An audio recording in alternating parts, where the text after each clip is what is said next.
Assalamu alaikum warahmatullah, barkanmu da warhaka, barkanmu da sake kasancewa a cikin sabon bidiyon mu. Yau na kawo wani bidiyo ne akan yadda mutum zai cire private number akan layinsa. Misali zaka ga kana ta kiran mutane su ce maka ai lambar naka baya fitowa. Shine naga ya kamata a ce in yi bidiyo akan yadda mutum zai cire wayan shi daga wannan private number ɗin kenan. To abinda zaka shine guda ɗaya, misali zaka shiga cikin kan wayanka inda kake danna lambobi kenan, sai ka zo zaka sa #31#. Ina fata an gane ko, zaka yi dialing na #31#. To idan kai dialing, misali a ce kana da layi guda biyu akan wayanka, to sai ka danna wurin alamar kira haka misali, zaka yi choosing na layin da kake kiran mutane suke cewa wannan lambar layin ba ta fitowa, kawai kiran yana zuwa ne a private number.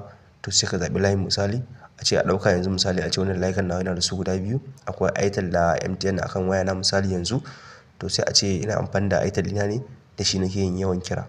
To ko ina kira mutane sai su nuna mun ai layin nawa yana zuwa ne a private number, ba a ganin lambar wayan tawa misali. Ina fata an gane ko. To abinda zaka shine bayan ka yi dialing na #31#, an gane, to idan ka danna wurin kira sai ka danna akan layin naka kenan wanda ake cewa ana ganin private number idan ka kira. Misali a ce wannan Airtel ɗin nawa ne, kawai sai ka danna shi haka. Kana dannawa shi kenan, kamar yadda kuke gani ka cire duk wani private number wanda ake cewa ana gani idan ka kira waya. Ina fata an gane ko. Yanzu lokacin da ka kira wani zai dinga ganin number wayanka full. Misali a ce yana da saving number wayanka, to zai ga sunan da ya sa akan number wayanka. Misali kuma a ce bashi da number wayanka, to zai ga asalin number wayan taka ta fito. Ina fata an gane ko. Sakamakon shi private number idan ka kira mutum ko da ce kana da saving number wayan shi, to ba za ka ga sunan shi ya fito ba.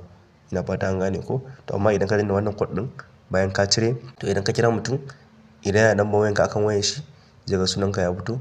Idan kuma bashi da number wayanka, to zai ga asalin number wayanka ta fita. Ina fata an gane ko. Wanda ko da a ce misali bayan kun gama waya da shi, yana da damar da zai ƙara kiranka. Sakamakon shi kuma private number, idan ka kira mutum a private number ya ɗaga ko kun gama waya da shi, bashi da damar da zai kira ka saboda bai ga number wayan ba. Ina fata an gane ko. Wannan ita ce hanyar da ake bi ake cire layi daga private number.